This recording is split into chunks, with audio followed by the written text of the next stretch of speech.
ایک بھیڑ بکریوں والی قوم چپ کر کے ان کو پاکستان کا آئین توڑنے دیں گے؟ کسی غلط فہمی میں نہ رہیں. ساری قوم کا فیصلہ ہے کہ وہ پاکستان کے آئین کے ساتھ کھڑے ہیں. اور چیف جسٹس کے اوپر جس طرح کا پریشر ڈالا جا رہا ہے، جس طرح اس کے خلاف پروپیگنڈا کر رہا ہے یہ مافیا، جو ججز کے خلاف پروپیگنڈا کر رہا ہے، میں آج یہ مافیا کو بتانا چاہتا ہوں کہ ساری قوم اس ملک کے آئین اور اس ملک کے ججز کے ساتھ کھڑی ہے جو آئین کے ساتھ کھڑے ہیں. اور میں آج اناؤنس کر رہا ہوں کہ انشاءاللہ اگلے ہفتے سے میں جلسے کروں گا، شروع کروں گا ادھر سے، اور 14 مئی تک اٹک تک جلسے کروں گا. میں پبلک میں نکلوں گا، عوام کو تیار کروں گا، اور عوام کو تیار کروں گا کہ ہم کسی صورت یہ جو 2 کیئر ٹیکر پنجاب میں گورنمنٹ اور پختونخوا میں جن کا مدت ختم ہو چکی ہے، ان کی کوئی قانونی حیثیت نہیں ہے، ان کا جواز آج بالکل غیر قانونی ہے، تو ہم ڈیمانڈ کریں گے کہ ہمیں الیکشن دیے جائیں.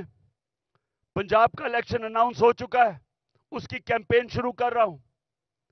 پختونخوا کے لیے ہم ہائی کورٹ میں، ہم سپریم کورٹ میں جائیں گے، وہاں کے لوگوں کے لیے بھی الیکشن چاہتے ہیں، کیونکہ 70% پاکستان میں عوام کی کوئی نمائندگی نہیں ہے. ہمارا آئین پاکستان کا کہتا ہے کہ اللہ کی حاکمیت کے بعد عوام کے نمائندوں کی حاکمیت ہے. نہ اس وقت پختونخوا میں ہے اور نہ پنجاب میں ہے. اور میں آج ایک اور بات کہنا چاہتا ہوں کہ اگر یہ حکومت چلتی گئی، انہوں نے ملک کا دیوالیہ نکال دیا ہے، ملک کی تاریخ کی سب سے زیادہ مہنگائی کی ہے. آج 3 گنا مہنگائی ہے. جب جنرل باجوہ نے ہماری سازش کے تحت گورنمنٹ گرائی تھی، 1 سال میں 3 گنا مہنگائی ہے پاکستان میں. آج سن لو ذرا سارے پاکستانیوں، آپ کے بینک میں 1 سال پہلے جو 100 روپیہ تھا، آج وہ اس کی صرف خریدار کی قوت 62 روپیہ رہ گئی ہے. اور اگر جس کو کہتے ہیں، جو ہر انسان استعمال کرتا ہے، جس کو سینسٹیو پرائس انڈیکس کہتے ہیں، اس میں اگر 100 روپیہ تھا تو آج صرف 52 روپے رہ گئے. یعنی کہ تقریباً آدھا پیسہ ہو گیا آپ کا 1 سال کے اندر، جب سے یہ امپورٹڈ کرپٹ لوگوں کی حکومت آئی ہے، این آر او والی حکومت آئی ہے. تو جب انہوں نے ملک کا دیوالیہ نکال دیا، تاریخی قرضے لے لیے، مہنگائی میں لوگ ڈوب رہے ہیں، فیکٹریاں، انڈسٹری بند ہو رہی ہے، بے روزگاری بڑھ رہی ہے، اور اس کے علاوہ دنیا میں پاکستان ذلیل ہو رہا ہے. جو بلاول بھٹو ہندوستان گیا ہے، جس طرح کا وہاں رویہ ہندوستان کے فارن منسٹر کا تھا، یہ ہم سب کے لیے شرمندگی کا باعث ہے. سوال یہ پوچھتے ہیں کہ ساری دنیا کے چکر لگا رہے ہو بلاول بھٹو، پہلے بتاؤ جانے سے پہلے آپ یہ کسی سے پوچھتے ہیں کہ جب آپ ایک ملک کا پیسہ خرچ کر رہے ہیں، ڈالر خرچ کر رہے ہیں ٹرپس پہ، تو اس کا فائدہ اور نقصان کیا ہوگا؟ کیا فائدہ ہوا آپ کو ہندوستان میں جا کے، جس طرح کا اس نے زبان استعمال کی ہے؟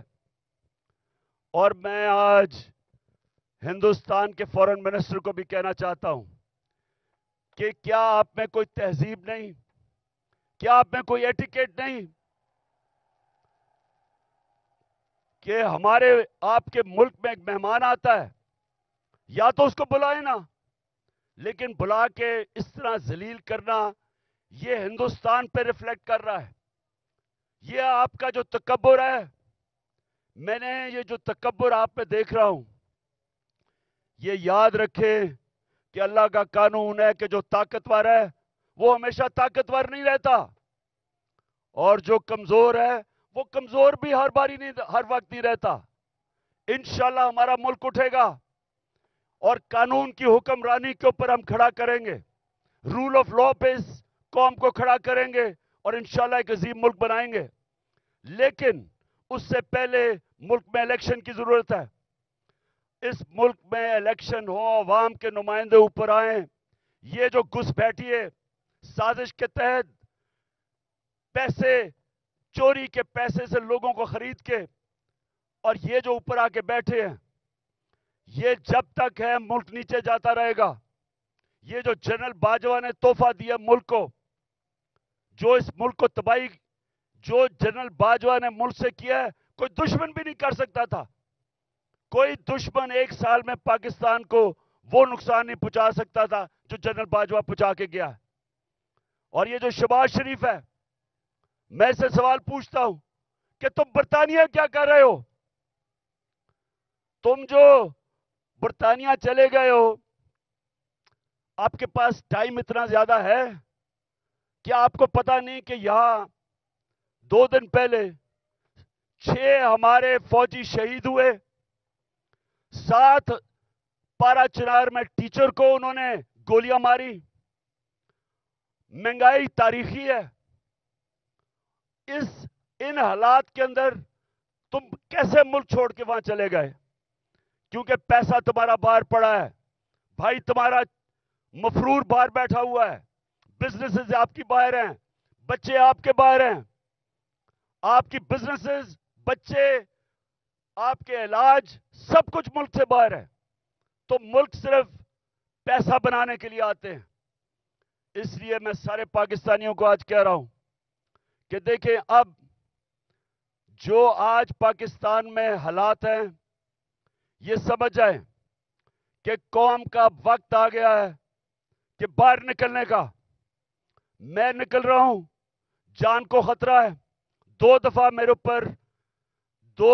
میرے اوپر قاتلانہ حملے مارنے کی کوشش کی گئی. میں نام لیتا ہوں، دونوں دفعہ ان کے پیچھے جنرل فیصل نصیر تھا. مجھے بھی اس نے مارنے کی کوشش کی، اور یہ پیچھے تھا جو تشدد ہوا اعظم سواتی پہ، اس کے پیچھے بھی یہی تھا. ارشد شریف کے قتل کے پیچھے بھی یہی تھا. اور مجھے نہیں سمجھ آ رہی کہ ایک بلاول بھٹو کے کہنے پہ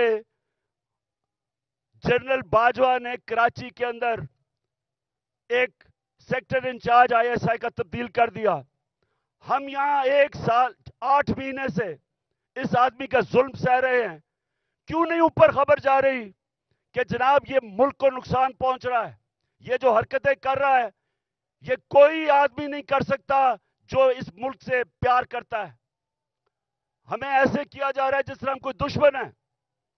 تو میں آج کہہ رہا ہوں کہ یہ آگے کچھ ہوا، میں نکلنے لگا ہوں. میں جلسے کروں گا اگلے ہفتے سے 14 مئی تک، میں جلسے کروں گا. کچھ مجھے ہوا، ساری قوم کو کہہ رہا ہوں کہ جنرل فیصل نصیر کا نام یاد رکھ لو، یہ ذمہ دار ہوگا. اور میری قوم، جس طرح آج آپ سارے نکلے ہیں گاؤں میں، محلوں میں، جس طرح اپنے اپنے آئین کے ساتھ کھڑے ہوئے ہیں، اور جو چیف جسٹس آئین کے ساتھ کھڑا ہے جس طرح اس کے ساتھ کھڑے ہوئے ہیں، میں آج آپ کو سلام پیش کرتا ہوں. آپ ایک زندہ قوم بن گئے ہیں. یہ یاد رکھیں گے، جب ایک قوم کا آئین گیا، اس کا مطلب اس کا قانون گیا، اس کا مطلب اس کا انصاف کا نظام گیا، اس کا مطلب کہ رول آف لا گیا، اور اس کا سب سے بڑا مطلب کہ اس قوم کی آزادی گئی. وہ قوم غلام بن گئی. وہ قوم جنگل کے قانون میں طاقت کی حکمرانی کی وجہ سے طاقتور کی غلامی کرتی ہے. تو یہ ہماری یہ سیاست نہیں ہو رہی. آزادی کے لیے سیاست نہیں کرتا. آزادی کے لیے جہاد ہوتی ہے. یہ ہم جہاد لڑ رہے ہیں. ہم اپنے ملک کو آزاد کرنے کے لیے, قانون کی حکمرانی قائم کرنے کے لیے ہم سب جہاد لڑ رہے ہیں. اور آپ نے اب میرے ساتھ چل رہے ہیں. میں اب نکلنے لگا ہوں, اور انشاءاللہ ہم تب تک سانس نہیں لیں گے جب تک الیکشن کروا کے اس ملک کو ہم آزاد نہیں کرتے. پاکستان زندہ باد.